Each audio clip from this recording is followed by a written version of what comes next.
Hi, I'm Chad Archibald from Black Fawn. I'm here at the Hardline Film Festival with a new film called It Feeds. I'm excited to be here with the team from Viva la Movielución. Hello, Chad Archibald. Good to have you here again. I don't know if you remember, we had you here with when you were here with the Heretic. Yeah. We had a chat with Chad. Yeah, it's good to be back. And he's the director of It Feeds, his new movie. The movie is kicking movies like Insidious in the ass, I would say. So Thank respect. you. Yesterday, Bernard, at the opening of the movie, he told us that it's your most personal movie. May I ask you why it's so personal? Can you tell us something about this? Yeah. So it was just it was a movie that after I'll Take Your Dead, I had a hard time writing another horror film. I had lost both my parents to cancer and struggled myself with it as well. And I was just having a hard time kind of, writing something that felt like it mattered to me. It wasn't just like writing a horror movie for the sake of a horror movie. And as a writer, it's like they always say, write what you know and what you can connect to. And it wasn't until one day when I kind of clicked that, I had a loose synopsis for this movie. But I was like, what is this creature? Is it from an artifact? Is it from a book? It's really hard to come up with something original these days. And then I kind of started being like, all right, well, what matters to me and what would I want to defeat? Like what's something that I can kind of put into this creature that makes it, makes me want to write characters to beat it. And that's when I started thinking, what if, this creature was like cancer, and it was something that just fed on people. And now at that point I was like, okay, well now I want to write these characters that go and kick its ass. And that's really sparked it. And I think I wrote the whole script in about 7 days. And I just sat there and was like, boom, boom, boom, boom, boom. And I knew a lot of things that I've always wanted to write into a script, just films that have always influenced me. And I think a big part of making movies is, making something that it's great to have the final product, but I also love making the process of making movies. So with this one, it's like, as soon as I started writing this idea that, you can break out of reality, all of a sudden it opens the door to be like, cool, no, now I can do weird dream stuff and start writing in little elements that, were personal to me and, move around a bunch in it. So, I mean, there's elements, in the hospital and things like that are not really for the audience, but more for me that were, similar to when I lost my parents and lived in the hospital with them. So there's a lot of elements in it that, don't necessarily translate to an audience. But for me personally, I was able to kind of write those in and really, work with the actors as well by kind of explaining why these things were in there. And I feel like that, helped them draw some of their performances too. Now it makes a lot of sense now if you tell it that because it's something in the inside that you can see, that can others see, that it's rotting you from the inside and stuff. That's completely sense for now. And even at the end of the movie, not to give away too much, but there is like this layer, and it's, if you look at it, it's almost like a tumor with veins all over it. Yeah. So that's kind of why I designed it that way. The entity in the movie, is it a demon, or can you fix it, or because for me it was like it feeds, it's always hungry. It could be one of the horsemen, like hunger, or one of these deadly sins, or is it just a demon or entity? How could you describe the entity? Yeah, I mean, I kind of wanted to get to a point where, because for me, I was like, all right, I'm writing this with the idea that this is cancer. Again, that's not what the audience is supposed to see, but for me, so I didn't want to give it a mythology that would break that idea in my head. So that's why I kept it vague. But it's more so just an idea that this is, if you had to break it down, there are demons that are like more focused and have agendas and motives and whatnot, where I was like, this would be a demon that was like a parasite, very primal. It only has one thing. It just feeds on people, feeds on people, feeds on people. And originally in the script, near the end, when she faces it, I wanted that to feel, we ran out of budget, but in the script, I wanted it to feel like, there was dead soldiers and stuff that she was walking by, like people that had tried to beat it in the past years ago. And they all had like very primal weapons, just to kind of carry on the idea that nowadays people believe in science. And, 100, 200, 300 years ago, people believed in spirit more and gods and whatnot. And it was more there was more of a chance that someone would be able to kind of get to that level and be able to fight an entity in its mind. But nowadays, everyone just believes in science. So they've kind of given up on that ability. Yeah. Okay. You just mentioned the budget. Can you tell us a bit more about the budget? Because it looked so great. That's why I said the movie kicks the asses of the big Hollywood productions. Yeah, I mean, the budget was still fairly small. It was big for us, but it was probably just over €1 million. Yeah, and there was a lot of set pieces in it, and we built a lot of sets, and we utilized a lot of sets that were kind of already built, and we, repainted and readjusted them, and then we just extensively went out and tried to find things that felt different, So we found this backlot that was, they had built it for a TV show called Reacher. It's on Netflix, I think. Prime. Yeah, from Prime, yeah.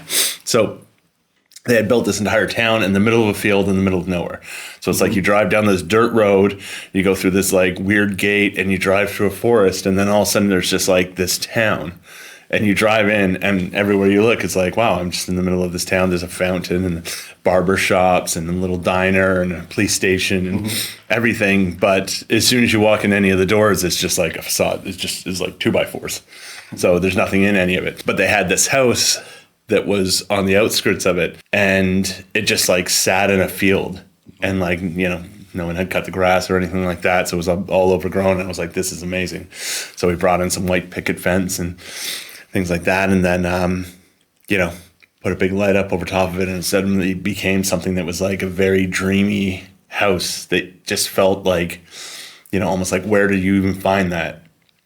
So we were lucky enough to find things like that and like utilize this small town where we could have Cynthia pop up in this world where there's no cars and, there's no lights on any of the windows or anything like that, which is, very tricky to do on a small budget. Then aside from that, we built, I don't know, we probably built 15 sets throughout the whole thing. Like we had built sets for the, grave scenes that were like, on scaffolding. So we had the cast in the hole for the grave. And then below we had it was like a cigarette box kind of like, so you'd slide it out, then you'd put the cast in, like Jordan and the creature as well.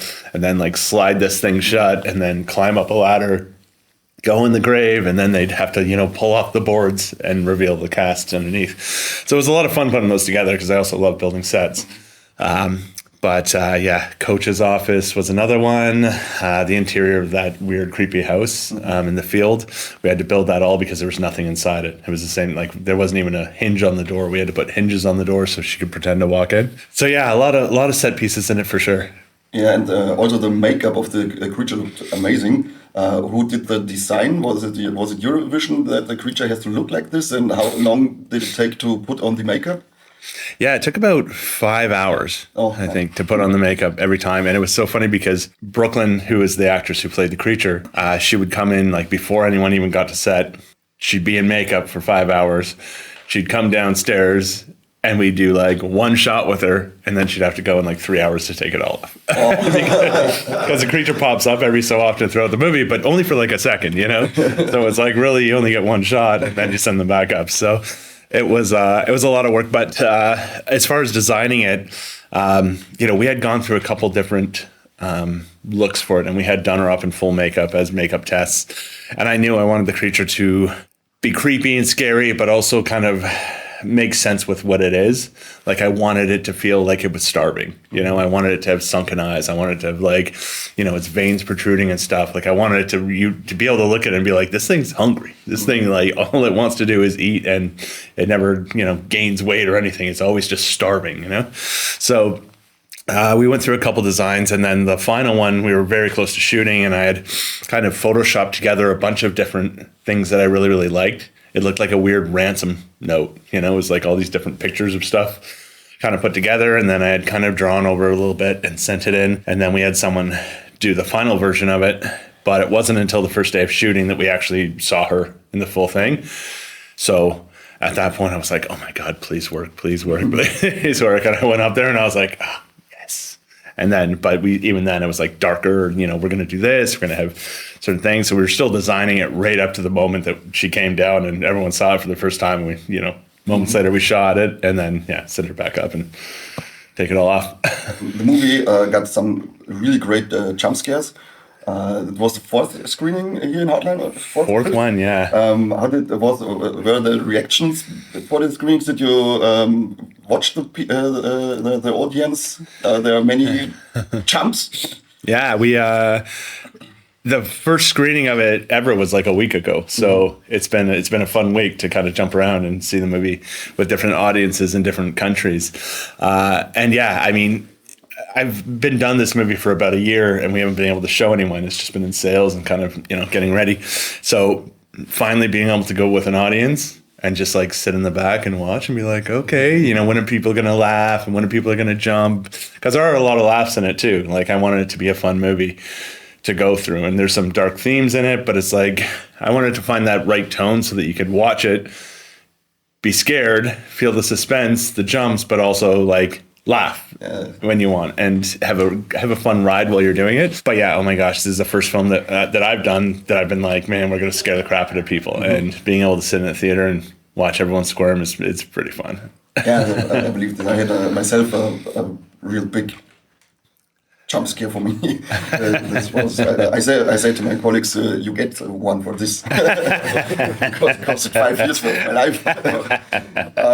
Will there be, because it's your Black Fawn, it's more independent production company, but will there be a theoretical release too for It Feeds? Yeah, so in North America on Wednesday, it gets released in Canada in theaters, and then the US on Friday. Mm-hmm. So that's April 18th is in theaters across North America. And then, yeah, I believe May 12th, it comes out in the UK, Ireland.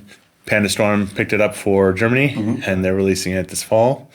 But yeah, it's gonna be fun to kind of see it hit theaters, and over the next couple of weeks in Canada, we're playing I think 30 or more theaters, mm-hmm. and we're just jumping around doing Q&As and see audiences jump. Thank you for being here with us, Chad. Thank you for the movie. Thank you for scaring me. All the luck for the movie that it gets big. Thank you. Because it deserved it, really. We talked about it, that it is absolutely on one level with movies like Conjuring and Insidious and stuff. And I'm really looking forward for your next movies. And I hope you'll be again here in Regensburg at the Hotline. And have a good time. That's awesome. Thanks so much.